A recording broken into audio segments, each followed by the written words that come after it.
Welcome back, players. I'm Jack with ThreeSixCancel, and this is Coco the Weiss Cat. And this is part 4 of our Attack on Titan Weiss Schwarz Rondo.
Welcome to part 4, the final and biggest installment in our Attack on Titan Weiss Schwarz Rondo. It's time to tackle the deck that we've been thinking about since Attack on Titan Set 2 dropped, and that's the meta core deck. If you've played Weiss Schwarz in any game store, then you've probably been exposed to this deck already. It's the kind of question you might get at your doctor's office if you come in. Have you been to South Africa? Have you traveled to Taiwan recently? Or have you played against the meta core deck? Because if you have, your sodium levels could be dangerously high. I would consult your local urgent care about IV rehydration. But anyway, what is this deck? So first of all, when we say meta, we're talking about the build that you're likely to see represent a large majority of the field for that particular set. And it's usually built with an amalgamation of the most powerful cards from that set. So looking at what this is for Attack on Titan, we're undoubtedly looking at red and yellow. So we've covered the mono yellow deck already and saw some of the power cards in that color. But Jack, what about red? Why wasn't there a mono red deck featured in the Rondo? Well, players, I will tell you. I actually don't have one. You see, the decks we looked at are pretty strong for their own separate reasons. But, and this is my personal opinion, a mono red Attack on Titan deck wouldn't be nearly as viable. Sure, red has combos and plenty of cards to choose from, but it's missing some things. In fact, one of the best climax combos in red, Awkward Affection Mikasa, salvages cards with Aaron in their name, and Aaron is yellow. And don't forget, yellow houses some of the best level 0s and 1s in the game. Our squad goals deck doesn't run them because it's a combo deck and the other pieces will just get in the way. And Blue Titan doesn't run them because it's not only a combo deck, but it's a Titan trait deck. But when it comes to red, red and yellow go hand in hand together. And flavor-wise, that's no secret, it's because of Mikasa. Mikasa is our primary red character, and Mikasa without Aaron is like anime without tits. Of course, Armin is there too, and that's the trio we're looking at here. The main leads of Attack on Titan combine to create this monster of a deck. But what does it do? Well, let's jump right in. Starting with a level 0, we see some familiar cards. To Seize Freedom Armin is a great place to kick off. We've seen him before, and he hasn't changed much since then. A 1500 runner that moves to the center middle and gets plus 2000 if you have 6 or more cards in your hand. So just to quickly reiterate what we went over last time, this is a runner that gets bigger than a lot of front row beaters can, and it's one of the best level 0s in English, hands down. And this particular deck gives it some pretty disgusting synergies, and we'll hit those in a moment, but let's move on.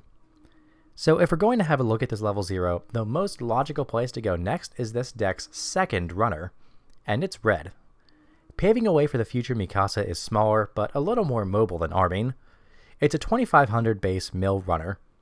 Obviously a mandatory inclusion for its high power and mobility, but Mikasa has one of the highest base powers of any runner that can move to all 3 of the center slots. So already we see that the level 0 frontline in Metacore has 2 of the best front runners in the game. But the show is not over. Nope, in fact we've barely gotten started here, because the next thing we have is Honor on the Battlefield Aaron. This guy is a different kind of frontline body because he's a stock bomb. So putting things in front of him isn't too wise. But get this, he actually punishes that. When you declare a direct attack with him, you get to give another character plus 1000 until the end of turn. So if your opponent doesn't leave something for him to get rid of, he power boosts your already big front line. How do you feel about swinging in with a 3500 Mikasa or a 4500 Armin? Personally, it makes me feel a little dirty. So let's retreat back to some familiar ground, not that it's any cleaner. Of course, Connie makes an appearance in this deck. His ability of clock yourself and make a cost 0 go away is just too good not to run him. And in case you don't remember, it's not like Nemesis Titan where the target needs to be alone. Nope, this guy can even bomb an errand from a full field, totally denying his combo. And that's why he's here. He's just that good. Now, Connie can actually level you up on command, but there's another card in our level 0 suite that can do that for us. 104th Cadet Class Krista is a 2500 body, where when she comes in, you can pay 1 and take a damage. If you do, you can salvage a level 1 or lower character from your waiting room to your hand. So it would seem pretty good to be able to salvage one of the best cards in the game and dictate the tempo at which it comes out. Krista was a great card and a top inclusion for any Attack on Titan core tournament deck before this. But now, she's the chocolate and the chips. So this has been one of the most commanding level 0 front rows we've ever tackled. What does it say about the back row? Well, it kind of speaks for itself since it starts with Beyond the Walls Aaron. Just in case you don't remember, he's a tap self-search brainstormer that, on your turn, gives the center middle 1k. He's one of the best, if not the best brainstormers in English, so finding him here isn't surprising. So let's move on. The other level 0 back row character in this deck is another brainstormer. Aaron searches, but Single Ray of Light Mikasa salvages, and she's also a tap self brainstormer. But instead of the 1k boost to the center middle on your turn, she does something a lot different. Her other ability is, when a character moves during your opponent's attack phase, that character gets plus 500 until the end of turn, and the character facing it can't side attack. What a blowout. Usually when something moves in front of an attacker at the start of the phase, the worst case scenario is that you lose out on the direct attack and you have to side. But Mikasa forces the character that gets moved in front of her to slam into a boosted body. How would you like to be forced to front attack a 3000 Mikasa or a 4000 Armin? And by the way, this isn't just for runners. But unless you're starting to get the big picture already, we'll talk about that later. Now it's time to rank the level 0 game. The real question is, why would a level 0 suite that has some of the best level 0 characters in the entire game that makes no sacrifices or compromises get anything less than an S rank? Well, it won't. Unquestionably, circa spring 2018, you're looking at one of the scariest lineup at level 0 in English. There just isn't much on the field that can hold a candle to it. These aren't the only S-Class cards in level 0, but I think it's one of the largest collections of them in any one deck. So transitioning to the level 1 game, it's time to revisit our star runner from the yellow deck tech. Without even starting, he's clearly the main combo in the level 1 game. In fact, it looks really similar to the entire level 1 game of the Aaron Armin Bromance deck. But with one addition, and we'll save her for last. For now, let's just recap on this level 1. My fate to bear Aaron. What we're looking at here is a meta setter, an icon, and the apex of level 1 evolution. This Aaron has an almost unbeatable defense, because if you front attack him after he gets his climax combo off, he just bounces back to your opponent's hand. And it's hard to deny, because when he attacks in hopes of reversing his opponent, he gets plus 500 for each other character with Mikasa, Aaron, or Armin in its name, so almost every character. So with Yell of Rage, of course, he gets the bounce ability on reversing his opponent, but he also gets to salvage an ODM. And you can pick between 1.0 and 2.0. Seriously though, what more do you want? Clearly, this is the main combo of the deck, so let's look at another card that helps that. And Recurring Tragedy Aaron should also look familiar. A 104k that gives all your other core characters plus 1k, and can tap to give someone an additional plus 500. If you need to reverse your opponent for a climax combo, this is about the best card you could want in your back row. 2 of these in the back is a global plus 2k on your turn, and he's the perfect fit. For Meta Titan, there's very little point in boosting your characters on your opponent's turn, so the sacrifice of that in exchange for more power on yours, on Recurring Tragedy Aaron, is an amazing thing for this deck. Recurring Tragedy is a niche card, but as it happens, the niche here is perfect. So the last card in our level 1 lineup is Battle Stance Mikasa, and this is a new one. As you'll see, it's another common with low base power. Another 104k, but it boosts itself up by 1k and a level when it comes out, so at least it can't be level reversed. But BS Mikasa isn't in the deck for its power, because, like Aaron, she does something rather annoying when you front attack her. But instead of going back to your hand, she puts something from your hand onto the field. And when you pay the 2 stock when she's front attacked, she turns into Beyond the Walls Mikasa, which, without going into too much detail, is a wall that the attacker will not get beyond. Battle Stance Mikasa is unlike any other level 1s we've seen in our Titan Rondo so far. She's a weird little common that really found her place in this deck. Why? Because when you combine her with Eren, it makes for an entire front line that's impossible to attack into. I mean, you can, but you don't really want to. That's just wrong, man. And that's this whole level 1. It's just wrong. Wrong in the kind of way a Belgian waffle covered in butter, chocolate syrup, fudge, and ice cream can taste so good while killing you. And both this level 1 game and that waffle will definitely kill you. But players, we're forgetting something. We may have covered the characters, but we're missing the glue that holds them all together. And that's omnidirectional maneuver gear, version 1 and version 2. We went over this in our Yellow Titan deck tech, just like a ton of other good yellow cards that will appear in this deck. But just like those, we'll give you a quick refresher. ODM comes in 2 flavors and you can pick stock or no stock.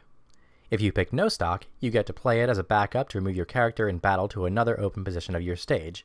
Then you search your deck for a core character, reveal it, and pitch a card.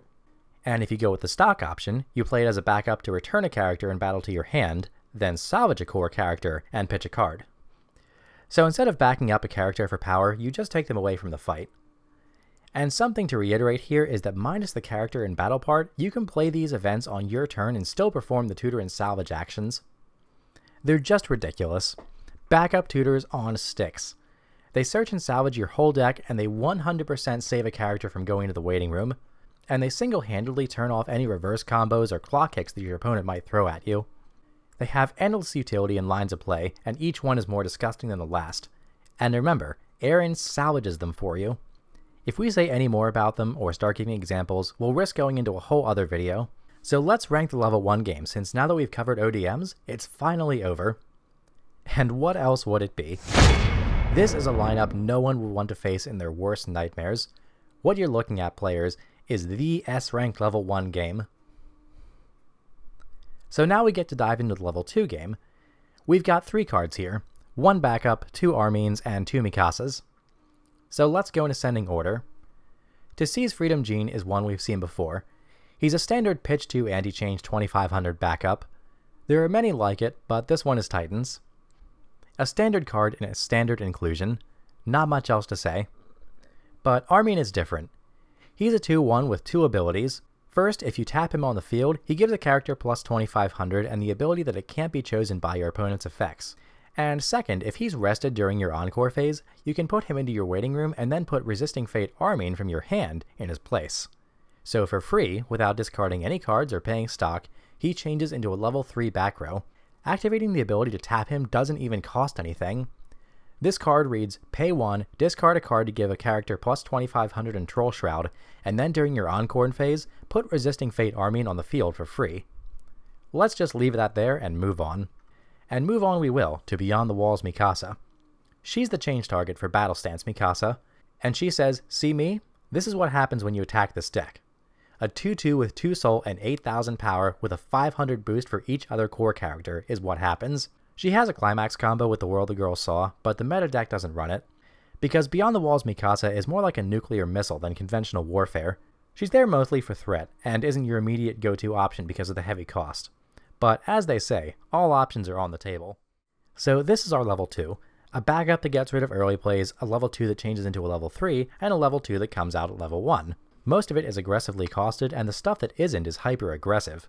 But these are strong cards. Armin is nothing short of disgusting, Mikasa is a huge bomb, and Jean is an answer to anything that comes out of left field. There are no compromises here, and the ranking reflects on this. A+ all the way.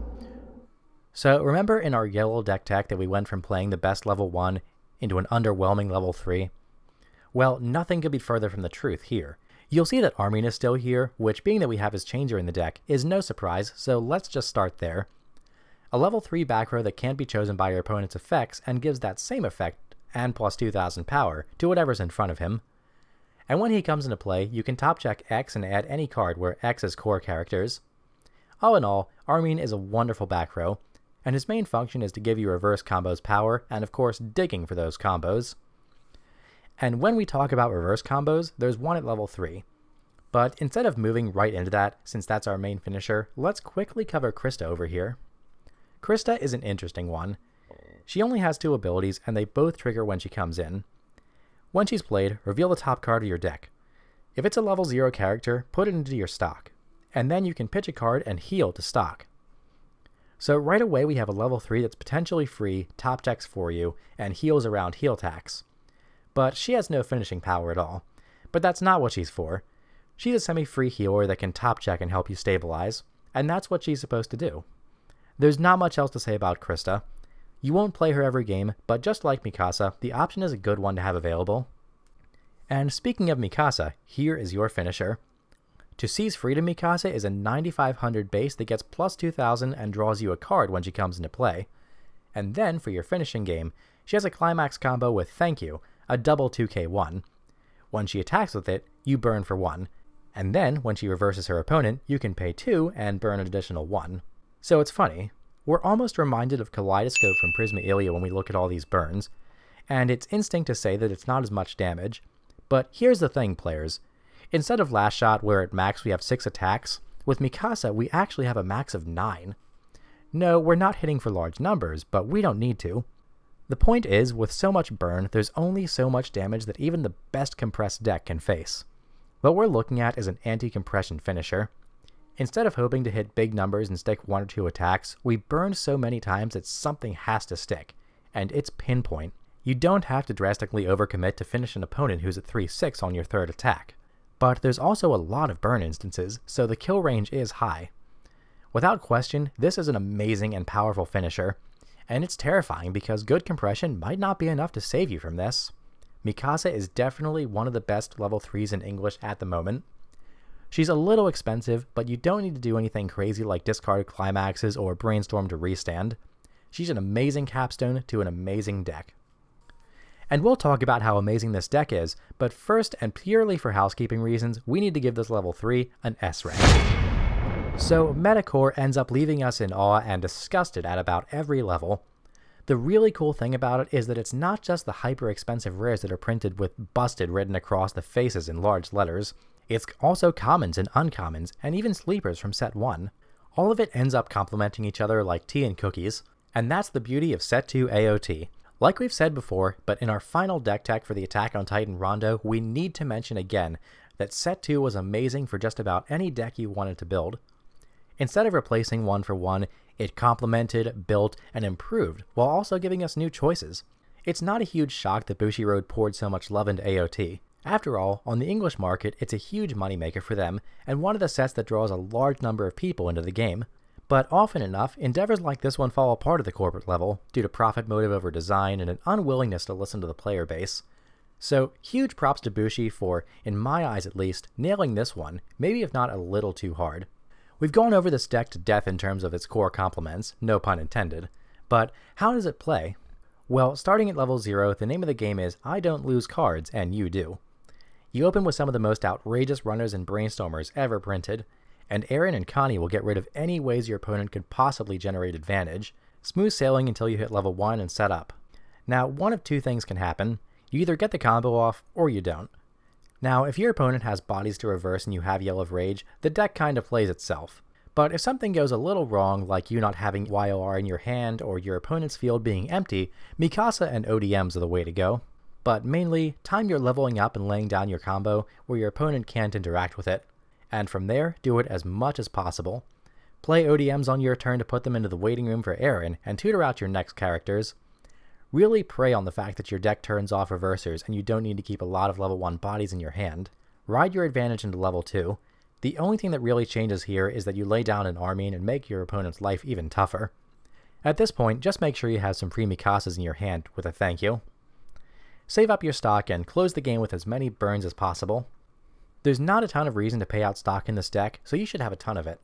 You can kill a pretty well compressed opponent from 3-0 with a solid finishing line, so if you have 8 stock at level 3, don't be afraid to lay down your line first. And even if you didn't, your Mikasas get pretty beefy with Armin anyway, so they'll probably reverse any opponents. Just some other minor notes on playing this deck. You have a lot of control when you hit levels, so using Krista and Connie to manage your tempo is key. Use ODMs to pitch stray climaxes, and remember that you can play them on your turn. Your Brainstormers are tap self, so it doesn't take a lot to move through your deck if you find yourself out too many climaxes. And finally, the deck gets a lot of cards back in its hand without paying high prices, so don't overdo it. We'll close out here by ranking the deck in terms of consistency, skill, and power, like we always do, since to me, these are three of the biggest factors when examining any deck. Starting with consistency, most of the deck feeds back into itself. ODMs and level 0 tutors grab what you need when you need it, and the Brainstormers ensure it too. Every card complements each other super well. The only thing to worry about is not having Yell of Rage in your hand by the time you're ready to use it. About 4/5 of games, it won't be a problem, but when you don't, it's a little rougher.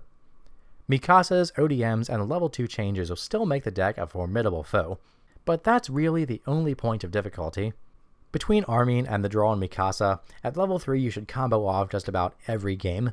You have just about unlimited tutoring and filtering, a ton of draw power, and a good amount of clock control. That said, I think the deck is pretty damn consistent. I give it an A+. Just because if you don't get Yell of Rage, you don't have any good ways to tutor it before your second attack at level 2, and it can be a little rough. So now for skill, and it's a lot like we said in our yellow deck tech. We've got a collection of very powerful cards that come out here with a lot of decision points. Great power, great responsibility. Even starting at level 0, knowing where to put your runners depending on your matchup and using Krista and Connie are tough to master. And at level 1, maneuvering Mikasa around the map and making sure that you get your reverses off needs you to know your stuff. Not only that, maneuver gear is one of the toughest cards to master in the game. A lot of times it can seem straightforward, but you need to set up those choices a full turn ahead of time. What will reverse what? Will my opponent back up? Which spot will be open to run? And is it better to leave a back row slot open here or to play Aaron for more power? All these are questions you need to know the answers to, or at least have a relatively good idea on instinct. You also need to balance your hand and make sure you have a lot of change targets available when you need them, or at least the path set up to take when you do. In short, the deck is complex. Decision points happen at every turn, and you need to know a lot about what you're facing. I think Titan is actually one of the hardest decks to pilot properly, and it can be a trap because it's easy to let the cards ride out on their own strength without maximizing their potential. So look twice, think hard, and strategize. An S rank for skill is what I give it. And lastly, we have power. One of the best level 0, level 1, and level 3 games. Some of the best backup events in the game, and an insurmountable card advantage. S rank. What, did you expect me to say more here? We've been putting these cards on a pedestal since the outset, and yes, they're some of the best. There's no point in beating a dead horse here. Figuring out why they're good beyond what we've covered in our Titan Rondo will require you to play them for yourself. And that's exactly what I want you to do, players. I want you to pick up these cards, sleeve them into a deck of 50, and play the crap out of them. And not just the meta deck. Even though it might crush your locals, Titan has a lot more to offer. And by the end of this Rondo, I really hope you've seen that. Players, this has been a long and work-intensive process to put this all together, and I apologize for the long delay between videos. But it's been amazingly fun for me as well, and I hope you feel the same. We've seen Aaron's, Mikasa's, Armin's, Levi's, Petra's, Hanja's, and even Monkey's, all with different and compelling reasons to play them. I wanted to do a full Rondo on this series because Titan is such a huge set with so many cool things, and doing deck techs here and there just didn't do it justice. And remember, these are just 4 examples. You can make almost anything in this set. There's no better time, players. Pick it up, experiment, and play. And thanks for sticking with us for this project. Our Attack on Titan Rondo was a wall-smashing success, and there'll be more to come. There's a lot of different ideas I'm workshopping right now, and I've already made significant progress on new and exciting content. 3/6Cancel will continue to be your source for quality games, deck techs, and discussions. So stay with us, players. You'll be seeing a lot more of Coco and I soon. And as always, thanks for watching. Peace.